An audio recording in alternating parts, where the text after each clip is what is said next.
de volta. Eu espero que vocês tenham aproveitado o coffee break, tenham feito muito networking e quem está em casa também tenha descansado, levantado um pouquinho, sacudido aí um pouco as pernas, porque a gente tem conteúdos maravilhosos por virem.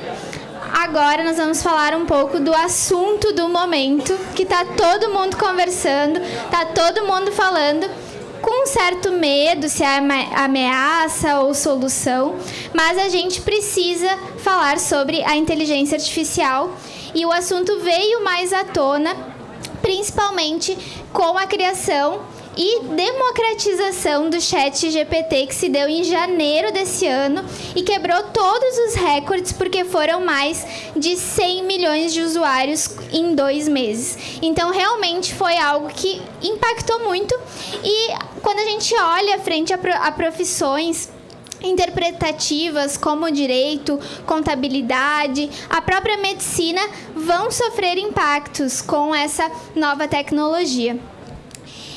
A gente tem uma pesquisa feita pela Goldman Sachs nos Estados Unidos que levantou que 44% dos serviços jurídicos vão ser impactados pela inteligência artificial. Então, não temos como não falar sobre isso no nosso evento. Retomando um pouquinho, no intervalo nós tivemos dois painéis com a Mariana Del Mônaco, do Mercado Livre, falando de ferramentas jurídicas para ampliar o alcance do direito, e o Leonardo Tocco, nosso querido Léo Tocco, CTO da Doc9, que falou sobre dados como forma de diminuição de conflitos entre pessoas. Quem está no presencial vai poder acessar esses conteúdos após, vocês vão receber esses links, então espero que vocês gostem, porque eles arrasaram e foi um conteúdo muito legal que o pessoal do online assistiu direto na plataforma do Linkley. Bom, vamos então para o que interessa e chamar os nossos queridos convidados para debater sobre o assunto do momento, que é a inteligência artificial. Uma solução ou uma ameaça para nós, advogados? Gostaria de convidar, então, para compor o palco, Juliano Madalena, sócio do Lamac Advogados, Cristiano Sobral, diretor executivo do Urbano Vitalino Advogados, e Marcos do Canto, CEO da Magic Write.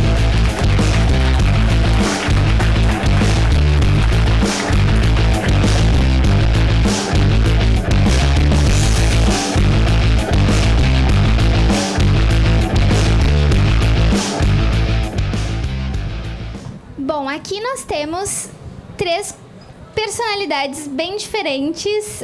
Nós vamos falar um pouco sobre case, sobre IA na prática. Vamos falar também um pouco da tecnologia e também um pouco da regulamentação. Mas antes de nós começarmos sobre esse assunto, que eu estou vendo que o pessoal está muito curioso aqui e prestando atenção, eu gostaria que vocês se apresentassem brevemente e falassem um pouco aí como que a inteligência artificial acabou cruzando a vida de vocês. Pode começar, Cristiano. Estou com som? Não queria começar, não. Só queria fazer uma observação. Agora, paralelo com a gente, lá está tendo na ONU um evento que trata mais ou menos a mesma coisa, que é Despertar dos Robôs, alguma coisa assim. E, por sinal, a Carol está lá. Não sei se o pessoal conhece a Zavaglia. A Zavaglia está lá representando a gente e apresentando a Carol lá na ONU agora, né? Assim, em paralelo. Muito legal. Mas, Cristiano, pode se apresentar rapidinho pra gente, por favor? Desculpa, não foi a minha intenção. Era a ordem. Veja, eu sou Cristiano, eu sou diretor executivo do Urbano Vitalino Advogado, e a minha trajetória é um pouquinho diferente, né? Teve uma hora que alguém perguntou quem é advogado, quem não é advogado. Então, eu sou administrador executivo, né? Passei pelo meio médico, passei por indústria, fui por muito tempo consultor, e depois entrei no Urbano Vitalino Advogados e me tornei advogado. Ou seja, eu sou minha OAB é dessas do número grande, né? Assim, que cheguei por último aí na brincadeira. E desde o começo eu sempre tive muita ligação com tecnologia, tanto eu quanto o Urbano, né? Eu até brinco, meu primeiro computador foi um TK-86, não sei, acho que ninguém sabe o que é isso, né? Mas era mais ou menos assim, o sistema operacional você tinha que rodar antes numa fita cassete, né? E se você quisesse programar alguma coisa, você tinha que digitar e criar o programa ali, que ele não rodava sozinho. Então, a gente sempre teve essa linha e a gente foi uma vantagem porque ficou muito fácil, como 2 diretores da mesma instituição têm a mesma sensibilidade à tecnologia, fica mais fácil você investir nesse tipo de coisa, né? Então, é isso. Foi aí que a IA foi para tua vida. Sabe, Cristiano, que faz quase 6 anos que eu tenho estado nesse mundo de direito e tecnologia e já ouvia falar do trabalho de vocês. Foi sempre, assim, muito disruptivo e muito à frente. Então, já deixo meus parabéns para ti. Gostaria de chamar o Juliano para se apresentar para a gente. Bom, gente, então meu nome é Juliano Madalena, eu sou advogado e professor universitário. O meu background com tecnologia é que antes de escolher o direito eu trabalhei como desenvolvedor, PHP. Então, assim, minha vida foi de dev mesmo. E aquela questão que todo mundo que gosta de TI sabe que TI é realmente a verdadeira cachaça, né? Então eu fui para o direito, fiz mestrado, doutorado, hoje leciono, mas ainda sigo apaixonado por desenvolvimento. Hoje, já há bastante tempo, participo da comunidade Python. E por essa razão, então, vem aí o meu amor pela tecnologia e pela inteligência artificial. Olha só que legal, eu não sabia disso, Juliana. É novidade, muito legal.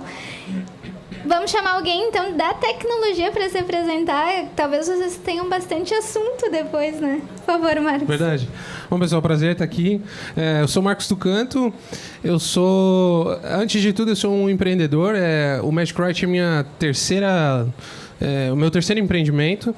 Eu fui fundador do maior software odontológico da América Latina. A gente foi adquirido em 2019.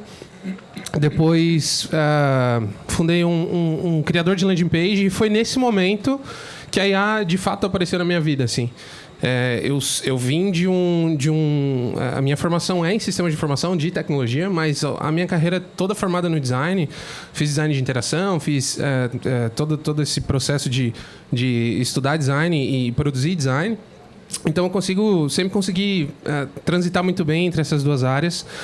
Foi da necessidade de a gente desenvolver uma solução nesse segundo empreendimento, nessa segunda leva empreendedora, que surgiu a inteligência artificial. Então, a gente estava num processo de brainstorming e tentando entender como melhorar o processo de entrada, de onboarding do usuário. E a gente pensou, a gente faz tudo pro cara, a gente só não consegue criar conteúdo para ele. E aí eu me perguntei, será que não consegue, né? Então a provocação, que eu sempre conto essa história, mas a provocação é o seguinte: primeiro veio a necessidade, depois veio a tecnologia. E eu acho que essa é uma provocação interessante, porque tem se falado de o uso da inteligência artificial em todas as áreas, e é isso que a gente está falando aqui hoje. Mas para a gente não esquecer, de fato, a necessidade do uso, né? O problema que a gente está resolvendo, e não usar a tecnologia porque ela está disponível, e sim, de fato, o que ela tá nos entregando, né? Então, essa é a minha breve história. Legal, Marcos. A gente estava até brincando anteriormente, mas se a gente procurar no dicionário a foto do empreendedor serial, vai ter a foto do Marcos lá, porque ele é assim, ele tem ideias maravilhosas. Na realidade, ele sabe entender o problema e aplicar a tecnologia para resolver. E é o que a gente vai falar hoje em relação à tecnologia e ao direito, né? Olhar um problema que nós temos na nossa rotina, no nosso dia a dia ou no mercado jurídico e aplicar a inteligência artificial, essa tecnologia, para melhorar essas frentes. E eu gostaria, então, de chamar agora o Cristiano para falar com a gente sobre um case prático de inteligência artificial, porque a gente fala muito da tecnologia, mas a gente quer saber, e aí, mas o que ela vai me ajudar? Como é que vai ser o meu dia a dia com ela? E é isso que o Cristiano vai falar pra gente. E eu tô muito feliz porque ela é minha xará, né? Então, por favor, Cristiano, a palavra é toda tua. Ok. Vai transmitir ali? Ok, já tá. Bom, na verdade, eu trouxe a história da Carol, né, que é essa robô nossa, que vai completar 6 anos esse ano, e foi considerada pela IBM, né, a primeira advogada robô da América Latina e tal. Bom, ela vem de uma necessidade, na verdade, né? A gente começou antes, em 2010, mais ou menos, a gente resolveu que tinha que mudar o fluxo de como os advogados trabalhavam para a gente ganhar competitividade. Então, a gente desenhou o fluxo, teve ajuda de consultoria, foi um envolvimento muito intenso de todo mundo na época, para a gente poder deixar em uma cadeia o trabalho do advogado. Após você ter dado esse passo, aí já em 2014 é que a gente inicia a parte da automação. A gente já tinha construído os fluxos e era um momento que a gente via que, bom, eu tenho os fluxos, existem coisas que são mecânicas e a gente começa a fazer automação. Surgem os primeiros robôs que eram mais o que a gente chama de RPA, que vocês dois conhecem bem, que eram mais esses robôs de imitação humana que iam buscar dados no sistema do cliente ou alimentar o sistema do cliente. Esses não tinha inteligência ainda, né? Em parte, né? A gente pode dizer que em parte não tinha inteligência, né? Não eram tão inteligentes, digamos assim. E em 2016, aí é quando a gente começa com o Projeto Carol. A gente patrocina a IBM num evento onde ela estava trazendo o Watson. A gente viu o Watson e a gente pensou, poxa, por que a gente não pega o Watson assim, e traz e faz algo com o Watson? E o curioso é que naquela época já se dizia, já tinha pesquisa dizendo, vai acabar os advogados. Eu me lembro que tinha um vídeo na internet que dizia, se você está começando a estudar direito, pare. Não sei se vocês lembram disso. Isso é de 2016, ou seja, a gente está falando ainda da mesma coisa, né? E ninguém perdeu, assim, a advocacia continuou a crescer nesse tempo todo, né? E o projeto de Carol, ele foi tocado em sigilo, quer dizer, nem o pessoal do escritório sabia que a gente estava tocando esse projeto. Eles recebiam peças, cadastros feitos por Carol, e Carol era como se fosse uma estagiária, era um nome, era alguém, a gente não se dizia quem era Carol. Só no momento que era o aniversário do escritório fazendo 80 anos, é que a gente reservou um momento que era geralmente aquele que Urbano apresentava novos sócios, para que ele apresentasse a Carol e falasse com ela. Era a primeira vez que a Carol estava aparecendo e ela era só um ícone, né? Um avatar semelhante a esse, um pouco diferente, mas lá no stand vocês podem ver, ainda está lá no stand o ícone dela, né?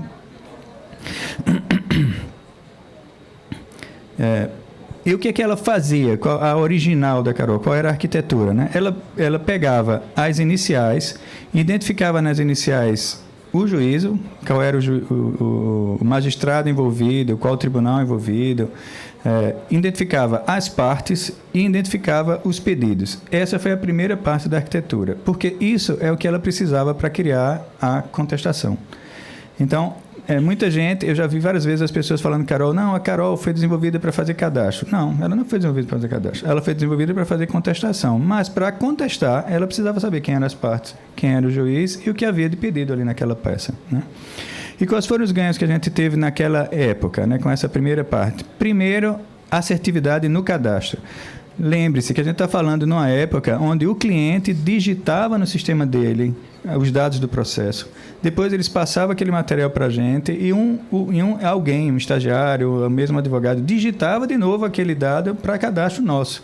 Então você tinha 75% de chance de estar certo na primeira vez e 75% do que já veio 75% certo, ser colocado certo no sistema. Essa conta dá uma probabilidade de em torno de 50% de chance de algum cadastro estar certo. Então, a gente passa de 50% de coisas erradas dentro do sistema e quem usa estatística sabe que é péssimo quando você tem dados errados no sistema, né? Para 98% de assertividade. E outro ponto é que a gente tinha a garantia que 100% dos pedidos eram contestados. Quem trabalha especificamente com trabalhista, com advocacia trabalhista, sabe que tem 19, 20 pedidos, às vezes escondidos, misturados dentro da inicial, que se você não contestar, você vira réu confesso. E como a gente trabalhava com volume, era fácil acontecer de passar alguma coisa que não fosse percebida. Com a Carol isso deixou de acontecer. Tudo passou a ser contestado, né? E a padronização. Você tinha passou a ter um padrão de peça, que eram as peças do Urbano Vitalino Advogado. Não era do meu banco de peça pessoal como advogado, mas eram peças padronizadas, né? Aqui é um exemplo de como ela funcionava na época, né? Só uma breve demonstração da versão inicial. Porque hoje o que chega para o advogado que está fazendo a peça é a inicial, os subsídios e a contestação pronta para ele revisar e protocolar, né? Mas é só mostrando como ela pegava os pedidos e rapidamente ela construía a contestação com base naqueles pedidos, autor e tudo mais. Magistrado, já endereçada corretamente e tudo. Então, A primeira evolução que a gente teve da Carol foi a questão da classificação de jurisprudências e de precedentes, e o motivo é bem simples. Era o meio que a gente tinha para elevar a quantidade de improcedências. Nenhum juiz gosta de ter a sua decisão reformada. Então, o que foi que a gente fez? Se eu usar um precedente de outro tribunal ou um precedente de outro julgador para uma decisão, é muito fácil que ele altere, que ele tome uma decisão diferente. Mas se eu pegar uma decisão daquele mesmo juiz sobre esse mesmo caso, na mesma direção que eu estou propondo, é muito difícil que ele reforme. E se eu não tiver uma decisão dele e pegar uma decisão do tribunal ao qual ele está vinculado, mostrando que a decisão daquele tribunal, naquele tipo de caso, é nessa direção, eu consigo ter uma maior garantia de sucesso. Pronto. Aí, nesse momento, a Carol passou a ter... A gente elevou em até 5 vezes o ganho, o nível de improcedência, quando a gente passou a usar essa estratégia, o que gera uma redução de custo direto para o cliente, né? E para a gente foi muito bom, porque foi o momento que a gente realmente começou a alavancar. Porque quando você trabalha com advocacia de massa, né, por exemplo, com bancos, com seguradoras, você é classificado por rankings. E a gente começou a se destacar no ranking. Eu me lembro que tinha horas que a gente estava a distância em relação aos outros que estavam ali advogando para aquele mesmo cliente era enorme quando a gente começou, né? Então a gente foi ganhando terreno, foi ficando conhecido e foi ganhando espaço com a ajuda da Carol, né? E o tempo passou ok. Aí, se ela faz contestação, por que ela não pode fazer recurso? Que foi uma coisa que aconteceu ano 2021, durante a pandemia, né? O que é que ela precisaria para fazer recurso? Ela precisava entender as decisões. Uma vez que ela entenda o que foi decidido, ela consegue compor um recurso. E aí foi muito interessante essa experiência dos recursos, porque quando a gente coloca alguma coisa nova na Carol, a gente bota ela... A gente tem uma esteira própria, certo? Um sistema, um ERP próprio, que é o Nox, que ele tem todo o nosso fluxo ali dentro. É o trilho do nosso modo de trabalhar, né, o Nox. Então, cada vez que ela cadastrava uma decisão, porque isso influencia no nosso sistema de preditivo, o que foi decidido, né? Cada vez que ela cadastrava uma decisão, um humano olhava se ela tinha cadastrado aquela decisão corretamente. E quando ela errava, aquelas decisões erradas vinham para ser revisadas por alguns advogados sêniores da nossa área estratégica, né? E o curioso era que, às vezes, o humano colocava que ela tinha errado alguma coisa e quando vinha para o sênior ele dizia, não, ela não errou, quem errou foi o advogado, ou seja, ela entendia melhor as decisões do que alguns advogados, né? E essa tecnologia que a gente desenvolveu para isso foi destaque no ICAO de 2021 e recente no I3E de 2022, né, que são eventos ligados à inteligência artificial. Aqui é um pouco, só para mostrar um pouco do destaque que ela teve, né? Isso ainda, a gente fechou o IBM Think, a gente foi case do Brasil no IBM Think Las Vegas em 2018, encerrou o IBM Think do Brasil no mesmo ano, né? E foi destaque em vários portais de notícias, saiu no Jornal Nacional, né? Você sabe que os jornais televisivos não falam o nome das marcas, né? Mas a nossa marca é Urbano Vitalino Advogados. Então, quem falava por ela era Urbano Vitalino Neto. Não tinha como não vincular, né, a marca, né? E chega um momento que a gente decide passar a usar a IA generativa, que foi no ano passado. Ela ia completar 5 anos, na verdade, e cada vez que, no escritório, quando você faz 5, 10, 15, 20 anos, você ganha um prêmiozinho, né, e a ideia foi, o prêmio que a gente vai dar a ela é dar um avatar, né, torná-la visual, né, e deixar que as pessoas interajam com ela. Porque a gente identificou que, principalmente os empresários mais jovens, né, e o pessoal de startup, eles tinham vergonha de tratar com advogado. Sentiam essa vergonha. Então, a gente cria ela para que ela seja intermediária entre a gente e esse público, né? Ela está em teste, então aqui ainda é na fase de teste, que está sendo testado por algumas perguntas que surgiram, como, por exemplo, ela é programada para dar resposta curta, porque a gente não quer que seja usado como se faz com o ChatGPT. Crie para mim um contrato de locação, não é essa a ideia. Ela dá algumas respostas curtas para dúvidas curtas, né? Por exemplo, essa daqui foi uma dúvida da minha filha, que ela é coordenadora do Meta, que me perguntou, ela ligou e me perguntou, eu disse, pergunta, Carol? Já que você está testando, né? Aí ela colocou lá: Carol, quanto tempo a empresa pode fazer um funcionário exercer cargo mais alto, ganhando salário de cargo mais baixo, sob pretexto de período de experiência? Veja que a pergunta é até meio confusa, né? Mas ela responde, e assim por diante. Sempre coisas curtas, né? A ideia não é que ela concorra com advogado, nem que crie peça, é que ela seja uma ponte de interação com esse público, né? E outra coisa que seduziu muito nessa questão de usar IA generativa é porque no dia que o Urbano foi falar com a Carol pela primeira vez, lá quando o escritório fez 80 anos, né, que hoje a gente está com 85, vai fazer 86 esse ano, a gente programava o que ela ia responder. Não havia essa criatividade.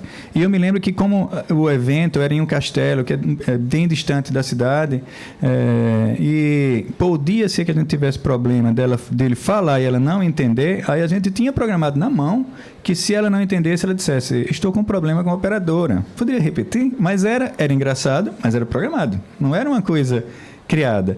E aqui não, ela dá respostas criadas, como essa resposta que ela deu ao filho de um dos programadores que tem 7 anos, né?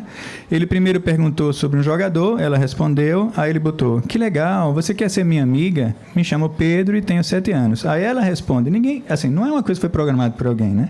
Ela responde: olá, meu nome é Carol, é um prazer conhecê-lo, infelizmente não posso ser sua amiga, pois sou uma inteligência artificial criada para ajudar advogados do Urbano Vitalina Advogados, né? E ainda oferece orientação jurídica ali no final, né? Eu fiquei imaginando o que ele ia perguntar a ela, jurídico, esse meu console, como é que eu faço para regularizar, né? Assim, não sei o que ele ia querer, né? E aí a gente foi avançando, né? E o que é que a gente tem hoje no projeto da Carol, que vai estar prestes a estar no ar, né? Que são 3 serviços que a gente já vai soltar para ser usado com ela. Um é o participar em reuniões. Você pode chamar ela para uma reunião, manda o link para ela e ela entra na reunião, né? Na reunião ela fica lá parada em fundo negro, né? Assim, você vê que ela está lá, mas ela não interage. Aí você faz: ei, Carol, aí você pode perguntar, inclusive, alguma coisa que esteja sendo discutida naquela reunião. Por exemplo, a gente é um escritório de atuação nacional, né?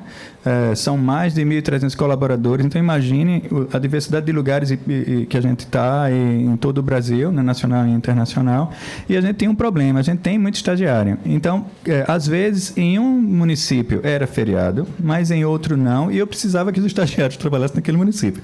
Então, a gente estava discutindo isso. Ela fica no preto, mas fica ouvindo o que a gente está falando, né? Então, quando você para e questiona como eu devo proceder com relação aos estagiários, ela dá uma resposta. Eu não preciso interagir ou dar mais informação. Ela já estava ali copiando e ela responde imediatamente. E esse aqui foi o primeiro teste, né? Que aí foi engraçado, por isso que eu trouxe, né? E também tem um conversa com contratos que funciona da seguinte forma, e foi desenvolvido inicialmente foi desenvolvido pensando no pessoal que faz due diligence, que é para você subir grandes contratos e ela automaticamente primeiro resume e ela responde sobre os contratos. Você consegue conversar com aquele contrato. É diferente de você tentar fazer a mesma coisa com o ChatGPT, que ele é aberto e ele pode inventar alguma coisa e ele geralmente não suporta grandes volumes de dados, assim, grandes volumes de texto. Pelo menos até agora não, né?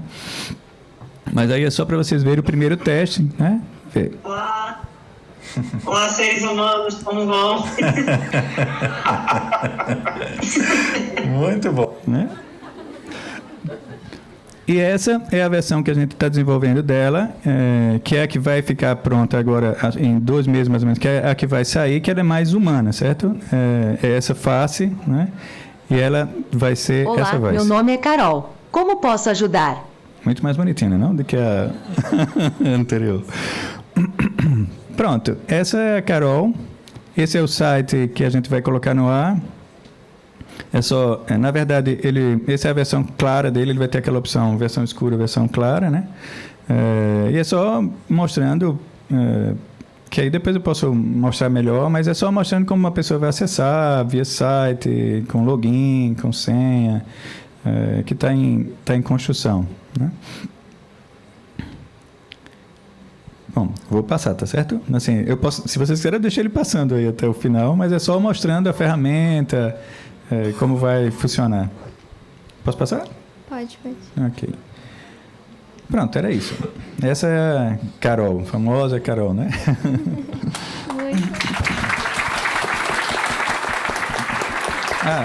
Só uma coisa... cortaram aqui. Ok. Uma coisa... Tá com som? Ela tem rede social, se vocês quiserem acompanhar o desenvolvimento dela desde o começo, é @newcarol_. Aí você consegue acessar. E se você rolar a página até o começo, você está lá. E como tem muita publicação que foi feita por ela, a última ordem que a gente deu foi: quando for publicado feito por ela, bota embaixo, para as pessoas saberem que foi criado, porque isso é uma das questões éticas que a gente vai discutir. Que foi criado por inteligência artificial. Pronto. Muito bacana. Eu já estou pronta para ter uma Carol na minha vida. Eu acho que, olha, muito bacana, muito legal. E aí a gente vê na prática o quanto isso pode ser bacana nos nossos escritórios de advocacia e o que o futuro nos espera. Mas agora eu queria chamar o Marcos para falar um pouquinho mais pra gente, porque aqui, Marcos, a maioria das pessoas que está na plateia aqui não são pessoas de tecnologia. A gente está ainda evoluindo nesse quesito. Então, a gente queria entender um pouco mais, né, sobre a tecnologia, para tu nos trazeres, assim, um pouco dos conceitos, os fundamentos, porque é importante nós falarmos, quando nós falamos de inteligência artificial, também falarmos de dados. O que é inteligência artificial generativa, que está todo mundo conversando sobre. Então, queria te convidar para tu trazer aí toda a tua expertise de tecnologia. Claro. Bom, eu digo que inteligência artificial é uma piada antiga que a gente está rindo só agora. Bom, é um exemplo aí, né? Mas o termo inteligência artificial, ele foi cunhado em meados de 1950, assim, né? Então, hoje, com certeza, o termo de IA generativa está muito em alta com a popularização do ChatGPT, mas IA nada mais é do que um pedaço de código que ele é ensinado de alguma maneira a executar uma ação. Ele pode ter instruções claras e definidas, né? Você, ao clicar em determinada coisa, você vai tomar determinada ação. Ou ele pode aprender com essas ações, e aí a gente entra no machine learning, que as decisões entram em uma espécie de aprendizado, e esse aprendizado ele é revisto a cada nova tomada de decisão. E a gente tem a IA generativa, que nada mais é do que uma tecnologia super recente. Até então, até 2017, 2018, não era praticamente... Era praticamente impossível fazer o que a gente tem hoje, como o ChatGPT, por exemplo. E nem era por problema de questão computacional. Assim. Se a gente pegasse todas as GPUs, todas as placas de vídeo existentes no mundo e colocasse num supercomputador para fazer o que faz hoje, era inviável. Era um problema de arquitetura, não era nem um problema de espaço computacional ou poder computacional. Então, o Google é uma das maiores empresas que tem pesquisa sobre IA com outras big techs aí, mas o Google realmente está no topo. Lançou o que a gente chama de Transformers. E esse Transformers é uma nova arquitetura de lidar com machine learning, com inteligência artificial. A criação dos Transformers fez o que foi possível a gente ter hoje, que são as IAs generativas. Seja por texto, seja por imagem, vídeo agora, né? Elas funcionam de maneiras bem parecidas.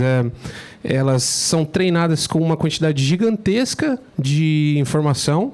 Então, você tem, por exemplo, o GPT Chat, ele vem ali do GPT-3, né? Agora, o GPT 3.5, GPT-4. A gente não sabe quantos parâmetros o GPT-4 tem, mas o GPT-3 tem cerca de 170 bilhões de parâmetros. Então, é algo muito gigantesco.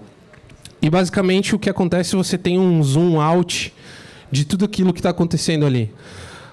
O Transformer ele foi criado para tradução de texto, por isso que a gente tem o GPT Chat, o GPT-3 muito forte. Antigamente, quando a gente fosse traduzir um texto, as traduções eram praticamente literais, palavra por palavra. Por quê? Por causa dessa dificuldade de arquitetura, a gente não conseguia olhar para um contexto muito grande. Quando a gente inseria um contexto que fosse um parágrafo, por exemplo, já se perdia. Já ficava difícil, ele já não conseguia manter a coesão das traduções. E o Transformers, basicamente, ele abriu a boca do gargalo e agora você consegue colocar muito mais texto nesse contexto. Então você consegue botar muito mais informação nesse contexto. Quando a IA processa esse contexto para gerar uma tradução, por exemplo, ela consegue olhar para trás, digamos assim, com muito mais poder e não só com um pedaço de texto como era antigamente. E aí isso trouxe para a gente, de fato, agora, muito poder e potencial de geração de conteúdo. O GPT Chat veio trazer aí um potencial de geração de conteúdo muito grande. A Magic Write nasceu como uma ferramenta de geração de conteúdo. A gente, em 2019... quando fez essa transição de olhar para isso e entender isso como uma tecnologia que poderia ser o futuro, a gente largou o outro projeto, pivotou ele 100% e vamos focar nisso. A gente entendeu que era algo muito grande que precisava ser explorado.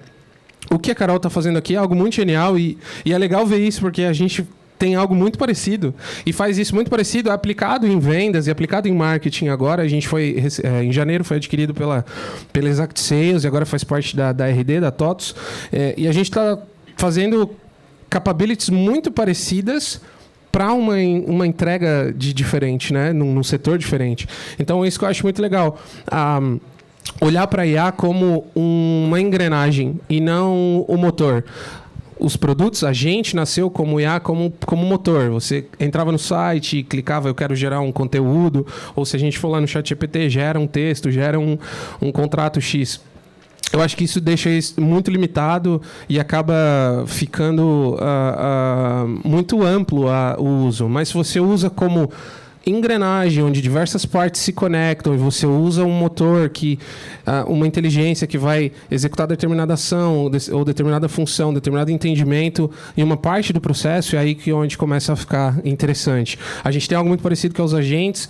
Com a RD, a gente está trabalhando num projeto também para inteligência de vendas. Então, usar essas capacidades de todos os mecanismos que você já tem no processo e onde eu consigo agregar a tecnologia. Esse é o grande viés assim, de olhar para ferramentas como essa. Então, uma grande preocupação aqui que ele comentou é a questão da alucinação, né? Por que essa palavra alucinação, né? A IA, uma IA generativa, pelo fato de o próprio nome diz gerar, né? Eu não gosto dessa palavra, mas é uma espécie de sorteio de qual palavra vai vir na sequência. E aí eu falo que não é que ela mente, ela chuta, mas às vezes ela pode chutar errado.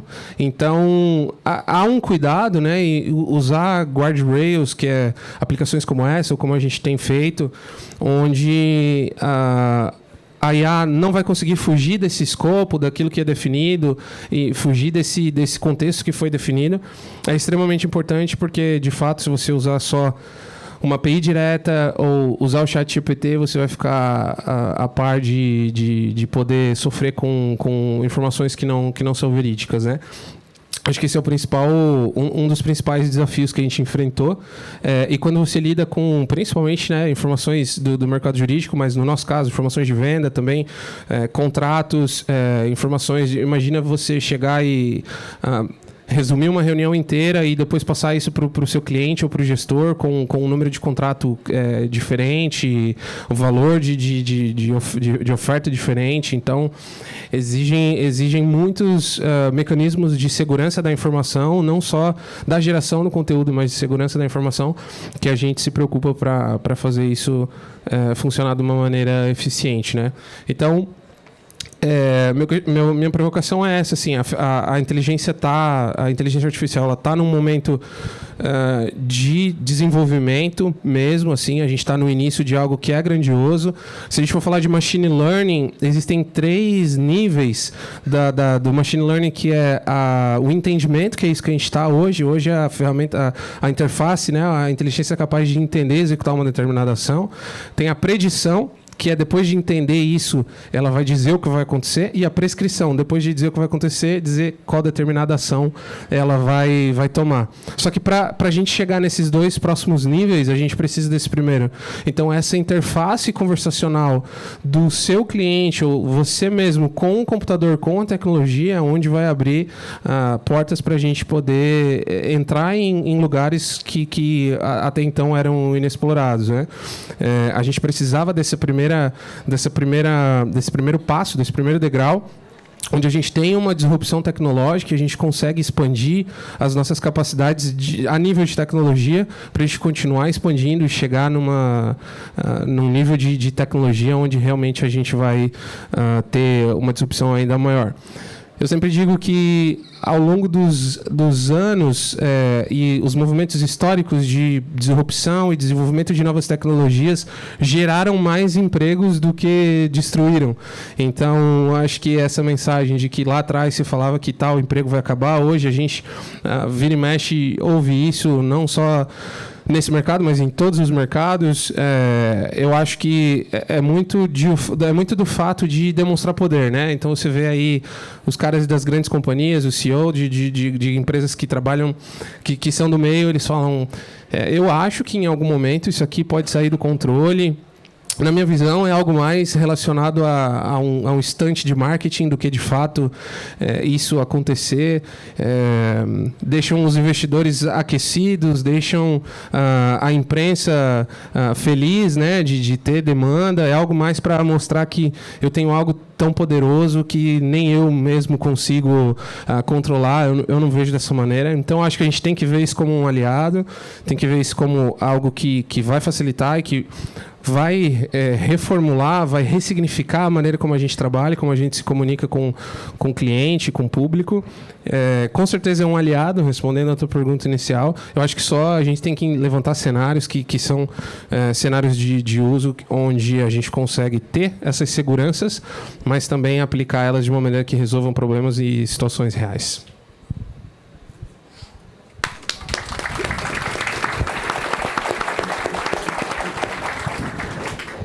Excelente, Marcos. Como o próprio Cristiano falou e tu disse também, a gente que vem acompanhando tecnologia vê que é uma evolução há muitos anos, mas ainda também é uma evolução que ela está ainda engatinhando e vai impactar cada vez mais nossas vidas. E daí nós olhamos, por exemplo, negócios como a Carol, como o Magic Write, que são ferramentas que estão ajudando de uma forma benéfica, né? Escritórios, a população em geral, o próprio ChatGPT. Mas a gente pode ter aplicações não benéficas, né? E aí que mora o grande medo e aquilo do porquê nós temos que estar aqui falando sobre o assunto. E eu gostaria de convidar agora o Dr. Juliano Madalena para falar para nós um pouco mais sobre essa parte de regulamentação, porque sabemos que existe já um marco regulatório em tramitação no Senado. O Brasil está preocupado com isso, a União Europeia também está preocupada, né, tecendo leis e regulamentos para que a gente tenha uma IA que realmente seja do bem e nos sirva, né, para melhorar o mundo e não o contrário. A palavra é tua, Juliano. Bom, inclusive hoje à tarde, em determinado momento eu recebi uma assessoria de acompanhamento legislativo que o presidente do Senado se manifestou que uma das pautas para o segundo semestre será justamente o PL 2338 de 2023, que é o PL... Nós temos cerca de 6 PLs, tanto na Câmara quanto a soma, né, no Senado, que versam sobre inteligência artificial. Esse 2338 ele é fruto de uma comissão de juristas organizada pelo Rodrigo Pacheco, que é o presidente do Senado, e isso tem, digamos, uma questão simbólica muito marcante. Porque a gente tem que pensar o seguinte, por que o presidente do Senado vai montar uma comissão de juristas, vai colocar o nome dele como autor em um projeto que vai morrer? Né? Então, assim, é bem provável que em algum momento nós tenhamos algum modelo de regulação de IA. Essa comissão de juristas, ela estruturou essa PL baseada justamente na experiência da União Europeia, que é um pouco dos componentes próprios dos autores, enfim, próprios da Lei Geral de Proteção de Dados, o Danilo Doneda, já falecido, a professora Laura Chertel Mendes, a professora Cláudia Lima Marques. Bem, por que isso interessa? Até o nome dessas pessoas que eventualmente muitos de vocês conhecem, né? Porque esse PL ele tem um DNA consumerista. Então ele traz na sua organização uma preocupação com a chamada vulnerabilidade, e essa vulnerabilidade não é da coisa, da IA, né? É da pessoa. Coloca a pessoa humana como centro, digamos, de interesses da IA. Me parece que, digamos assim, são as questões interessantes. Tem uma espécie de um marco ético, de cunho ético bacana, né? Mas eu acho que seria interessante nós falarmos um pouco dos pontos controvertidos. Eu tenho estudado bastante esse tema regulatório já há muitos anos e, bem, a equipe, digamos, eu acho que o que o Márcio falou é bem relevante, porque quando você vai para o setor da TI, aí para as grandes entidades, eu não digo grandes empresas, entidades representativas do setor, elas não estão, digamos, tão felizes com o movimento de regulação como alguns personagens, a gente poderia dizer, de Big Techs, assim anunciam nos jornais, né? Então, há uma preocupação muito grande em relação a essa regulação. Bom, quais seriam os principais pontos desse PL 2338 de 2023, que seria, digamos, o PL mais favorito a virar uma eventual lei em matéria de inteligência artificial?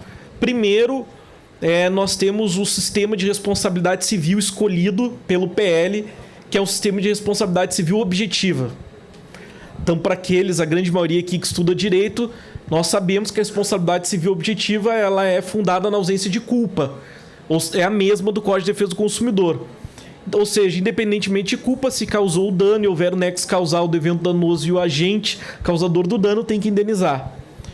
É importante lembrar que no direito brasileiro, esse sistema de responsabilidade civil objetiva está previsto no Código Civil, é muito estruturado naquela ideia que todos nós aprendemos na faculdade de Direito, que seria os danos nucleares, os danos ambientais. No Código de Defesa do Consumidor, responsabilidade civil objetiva baseada no defeito. E isso é algo e no fato, né, no fato do produto ou do serviço. E isso é algo interessante em matéria de inteligência artificial, porque, veja, os colegas falavam em alucinação. Então, o eventual software que tomar uma decisão ou manifestar-se com algum cunho dotado de alucinação, isto é defeito, de acordo com o Código de Defesa do Consumidor, será que o Marcos poderia, como técnico, dizer: Juliano, eu não tenho como dizer quando ela vai errar, mas eu sei que ela vai errar. E o erro é um defeito? O defeito, como nós conhecemos, é aquela famosa inadequação do produto ou serviço através do qual ele foi concebido. A televisão que não liga, que não passa o som. E qual que seria o defeito da IA? Então, assim, seguramente o sistema de responsabilidade civil é onde nós teremos, como tudo no direito, o maior desafio. E também, seguramente, como nós vimos no PL 2630 das fake news, as Big Techs não vão deixar passar um sistema de responsabilidade civil objetiva. Muito difícil que isso se passe. Bom, se nós tirarmos o sistema de responsabilidade civil objetivo do 2338, de igual forma ele joga, assim como faz a Lei Geral de Proteção de Dados, o sistema de danos advindos do sistema de consumo para o CDC, cuja responsabilidade é objetiva. Ficamos no mesmo problema. Inclusive a comissão de juristas, à época o professor Danilo, nós conversávamos muito sobre isso, ela tinha uma ideia, muitos da comissão, de não regular responsabilidade civil, silenciar em relação à responsabilidade civil nesse 2338. Acabou esse peso dos consumeristas, né? Acabou, digamos, fazendo valer, e o PL hoje tem um sistema de responsabilidade civil objetiva. Outra questão interessante, que isso impactará todo o sistema de IA, a Carol aqui fundamentalmente, é que aqueles que já possuem IA ou vão desenvolver IA terão que classificar o seu software de acordo com classificações de riscos previamente estabelecido na lei. Então a legislação trabalha com esse Risk-Based Approach, né? Ou seja, um sistema baseado em riscos, assim como na União Europeia. E aí vem aquele... Vocês falaram aqui em direito securitário, se não me engano, né? Aquele conceito de evento futuro incerto, né? Então, bom, traz lá desde um risco moderado, leve, até as chamadas questões de alto risco. Eu poderia resumir para vocês as questões de alto risco, de acordo com esse PL, seriam as questões até que interessante, que eu como professor impacta muito, que é educação. Educação seria de alto risco. Questões trabalhistas, alto risco. Questões de infraestrutura e cybersecurity e segurança, de um modo geral, alto risco, e outras tantas. Também há uma sinalização de uma criação de uma espécie de autoridade nacional de inteligência artificial que poderá reclassificar a tua aplicação de acordo com o risco que você emitir. E a multa se copia o mesmo sistema da Lei Geral de Proteção de Dados, ou seja, os 50 milhões de reais baseado até 2% sobre o faturamento da empresa. Bom, quais são os problemas em relação a esse fenômeno, né? O primeiro é a própria concepção da tecnologia em si. Que a IA, dificilmente você vai dizer que uma IA está acabada, digamos assim, né? Por isso que o próprio ChatGPT ele trabalha, né, com esse tipo de, olha, nós estamos até aqui, depois tem essa outra geração, mas mesmo assim, quando você dá fim a um tipo desses ciclos, né, como o Marcos estava referindo, então nós teremos muita dificuldade em fazer a tecnologia, a natureza da tecnologia caber nessa legislação. Outra questão também é como classificar corretamente o conceito de risco. Porque, vejam, primeiro nós juristas vamos começar aquela discussão de que se esses riscos são números cláusulos ou não, ou seja, o rol é taxativo ou não em risco. E claro que o caso concreto, utilizando o IA, vai desafiar o judiciário, eventualmente algum ministro lá no STJ vai expandir esse rol, vai colocar algum tema que não é de alto risco, vai mudar, enfim. Não preciso dizer para vocês que o Brasil ele não é, digamos assim, um exemplo de segurança jurídica, né? Então, há esse problema em relação como que lá eventualmente vai ser classificada a Carol. É baixo, médio ou alto risco. E o ponto central é que, veja, a Carol, e eu acho que o case aqui, a própria organização que vocês fizeram está muito bacana para a gente poder explorar, né? Vejam que a Carol, ela é uma espécie de uma assistente, né? E aí, gente, essa assistente, ela pode fazer tudo, entre aspas, né? Claro, tem suas limitações, mas eventualmente, se eu quiser... Carol, elabore aqui umas questões para eu fazer uma revisão da prova de direito digital dos meus alunos. É possível que ela traga ali algumas questões, enfim... E aí, quando ela atua dessa forma, ela está atuando como uma aplicação de ensino, e aí ela é alto risco? Quando eventualmente quando ela está apenas dando sugestões para uma outra coisa que não tem impacto à vida, saúde, é baixo risco? Como tu classifica uma assistente dessa natureza? Que tem tantas funções como a Carol tem. Na lei, ou melhor, no projeto de lei, há uma previsão de classificação de alto risco os carros autônomos, né? E aí, claro, nós não temos dúvidas que um carro autônomo ele pode vir a ser uma aplicação que aquele carro que não tem interferência humana nenhuma pode vir a dispor de alguma aplicação de alto risco. Agora, essas assistentes virtuais e tantas outras questões, a gente teria, digamos assim, uma certa dificuldade em classificá-las. A outra é uma espécie também que vem sendo criticado pelo setor da tecnologia muito forte. Alguns modelos de uso da inteligência artificial, ou na sua grande maioria, o PL vai dizer que será necessária uma revisão humana de tudo. E aí, quando você apresenta, eu tenho feito essas palestras mostrando o PL para o setor da tecnologia, eles caem da cadeira. Bom, Juliano, então... para que eu vou desenvolver IA se eu vou ter que ter um humano revisando absolutamente tudo que ela faz? Não é justamente isso que eu não quero. Mas é o que a lei está dizendo, ó. Então, assim, mercado financeiro seria impactado fortemente. Eu brinco, né? Nós, ao fazermos lá, você acessa o aplicativo do seu banco, você vai submeter vai tentar fazer um contrato de empréstimo, né? Vai pegar um dinheiro ali numa sexta-feira para sair. Quero pegar R$1.000 para sair lá no Banrisul e tem um software, tem uma inteligência artificial que vai fazer uma análise prévia ali do meu credit score, essas coisas, e autorizar ou não o crédito. Hoje, Juliano, você teve o crédito negado, ou Juliano, seu crédito foi aprovado, tem R$1.000 na sua conta. Ponto, é assim que funciona. Se o PL aprovar como está, esse tipo de automação, se dotada de IA, terá que ser submetida à revisão humana. E tantas outras revisões humanas. Então, teria que colocar lá um link, um ícone colocando, você quer revisar esta decisão pelo humano? E aí cai no chat lá. Mesma questão em relação ao sistema securitário e daí por diante. Então, assim, eu até quando comentei e expus isso para o setor da TI, por um lado eles ficaram felizes, porque eles falaram, bom, agora nós temos os bancos para brigar contra esse PL junto conosco.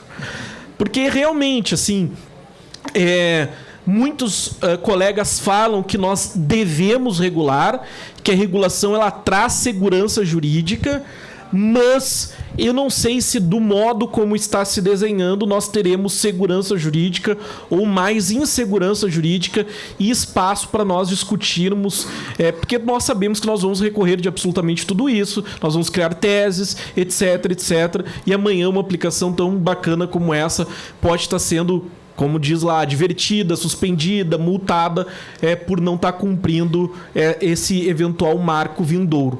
Então, eu convido vocês até para lerem esse PL 2338, acho que vale uma boa leitura e contribuírem aí com esse debate que é bem importante, que vai impactar todos nós.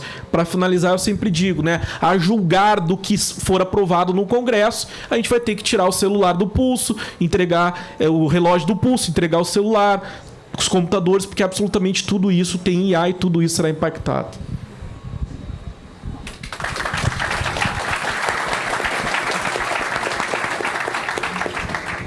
Excelente, Juliano, e por isso que é tão importante nós estarmos aqui falando sobre isso, trazendo esse assunto à tona, porque ele já está no nosso dia a dia, não é futuro, é presente, e precisamos saber o que vai acontecer de próximos passos. Mas a gente tem aqui 10 minutos, 11 minutos finais, e eu gostaria de fazer uma pergunta direcionada a cada um de vocês, e para que a gente possa complementar um pouco mais o debate. E eu queria começar pelo Cristiano. O Cristiano, aqui a gente tem diversos departamentos jurídicos, diversos diretores jurídicos de escritórios de advocacia.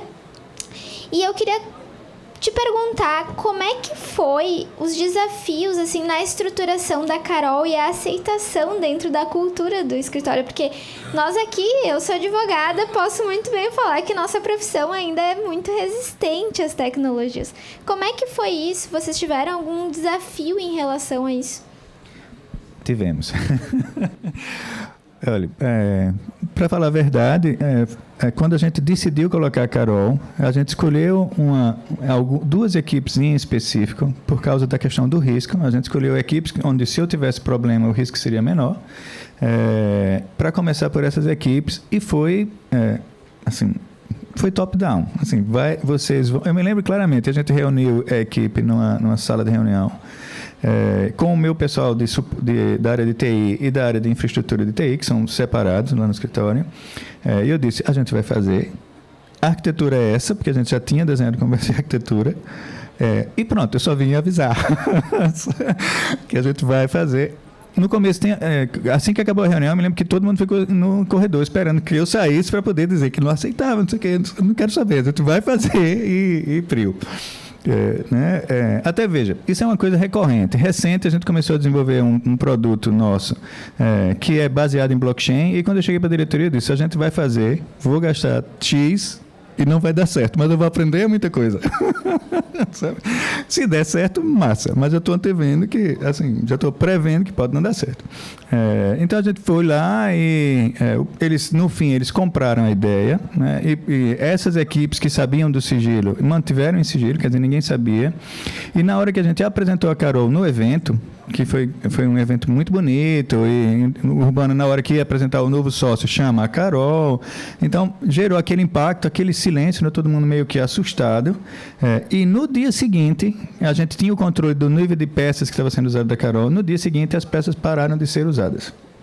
Eles recebiam as peças da Carol, mas usavam a deles. Aí a gente fez um trabalho junto com o RH para se aproximar e entender o que estava acontecendo, e o que a gente descobriu é que eles se sentiam menos advogados quando usavam as peças da Carol. Aí a gente começou a envolver mais as equipes e as pessoas no desenvolvimento da Carol, os próprios advogados, né? É tanto que a equipe que é dedicada à Carol é metade advogado e metade desenvolvedores. Não é uma equipe mista.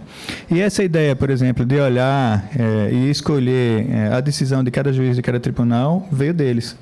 Então, na hora que eles começam a participar, muda a configuração, né? Na hora que eles começam a ganhar destaque, porque muito deles, se você pesquisar na internet, você vai ver eles falando sobre Carol e tal, eles começam a ganhar destaque como profissional, por estarem ali envolvidos no projeto.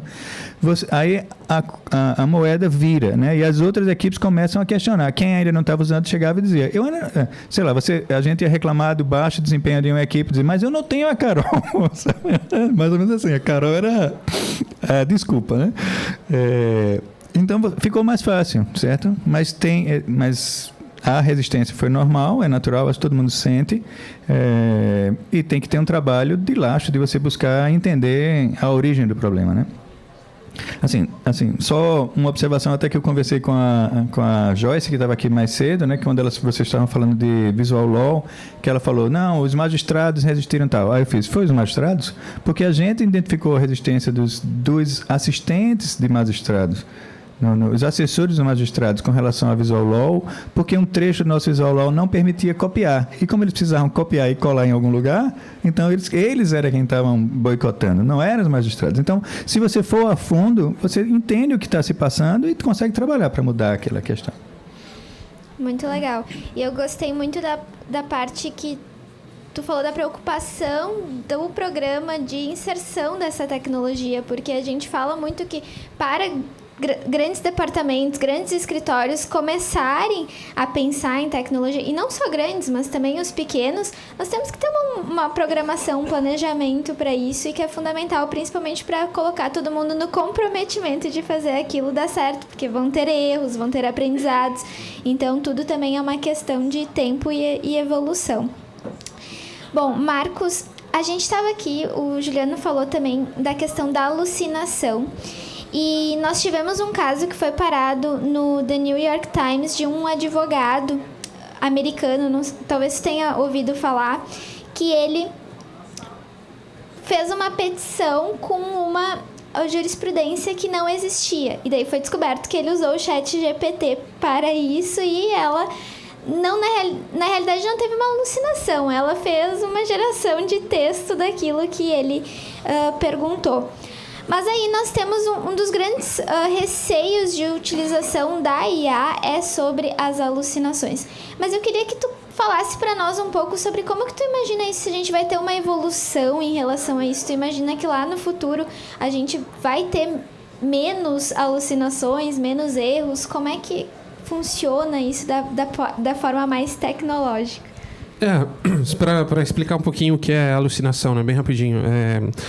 Modelos como o GPT-3, GPT-Chat, eles são treinados com o que a gente fala de reforço por feedback humano. Então, basicamente, todos esses bilhões de parâmetros existem aquilo que você mostra para IA que é bom e que funciona, e aí você pede para ela executar com base naquilo.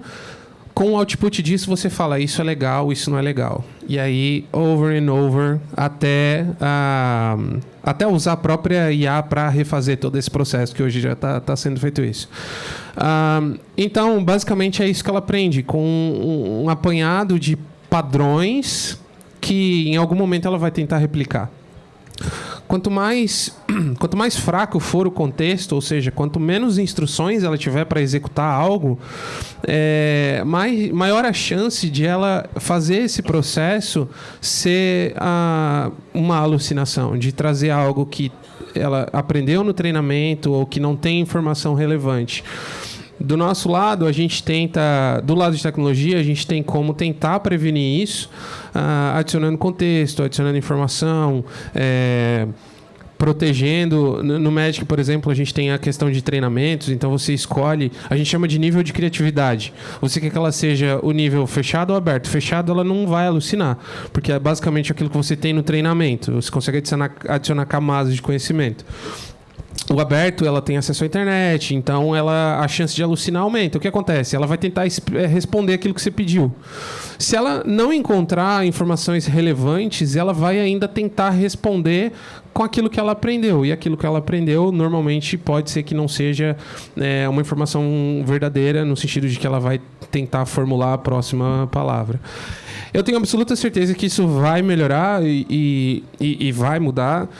Por exemplo, hoje, de manhã, estava vendo no Twitter alguns experimentos de que, como foi falado, hoje ele tem já é grande, né? Esse volume de tokens, esse volume de texto que você consegue adicionar no contexto, mas hoje a gente já está chegando ali a 1 bilhão de parâmetros, a coisas assim realmente estratosféricas para um negócio que foi poucos meses atrás, né? O lançamento. Então, realmente para IA, um dia é um mês e a gente tem vivido isso rotineiramente. Então, eu acho que esse problema da alucinação, com mais capabilities que os próprios modelos vão ter, como ele comentou que cada modelo avança mais, não só a questão de parâmetros, mas, por exemplo, a maneira como ele funciona, a questão dos treinamentos. Tenho absoluta certeza que isso tende a mudar, mas hoje é uma realidade. Então, se você for usar hoje, esse é um risco que você corre, tentar controlar isso de alguma forma ou usar em situações que não tenham o risco de você sofrer esse tipo de problema. Legal, bacana. Bom, e a última pergunta então para o Dr. Juliano. Juliano, eu queria que tu falasse um pouquinho para a gente, porque a gente tem, e aí, ao meu ver, é um dos grandes temas quando a gente fala em relação ao direito, é a utilização da inteligência artificial para julgamento, né, de processos, o que nos ajudaria com outro problema, que é a quantidade de processos na justiça. Talvez nos facilitasse, desse celeridade. Como que tu vê essa questão, principalmente em relação ao viés da máquina, né? Qual que é a tua opinião em relação a isso? Bom, nós teríamos assim, se fôssemos usar machine learning, por exemplo, um grande desafio, que é escolher o dataset, né? Ou seja, qual base de dados nós utilizaríamos para treinar o robô juiz. Então, vocês poderiam escolher qual câmara do STJ, qual câmara do STE, ou qual, digamos, câmara dos nossos tribunais. E, naturalmente, nós teremos algum impacto de viés, né? Não é diferente também, por outro lado, porque nós, seres humanos, também temos os nossos viés. O juiz também, naturalmente, tem as suas convicções próprias. Então, assim... Agora, não é esse o caminho, sabe? Eu tenho observado, e inclusive participei de uma capacitação de magistrados em matéria de inteligência artificial recentemente, aqui da Júris, e vi o grande interesse e uso deles no sentido de pequenos ajustes de tarefas, até de gestão de gabinete, o uso do ChatGPT para algo que ele faz muito bem, que é classificação. Então, assim, me parece que assim, a inteligência artificial ela terá cada vez mais espaço no judiciário, isso não tem volta, né? Mas não com a atividade jurisdicional. Os próprios magistrados não querem isso, né? Nós fizemos uma audiência pública na OAB sobre essa questão e até um magistrado, de uma forma muito sincera, falou: vocês acham que nós queremos acabar com o nosso emprego? Não, né? Então, assim, eu sempre brinco que nós, juristas, para colocar os advogados nessa também, né?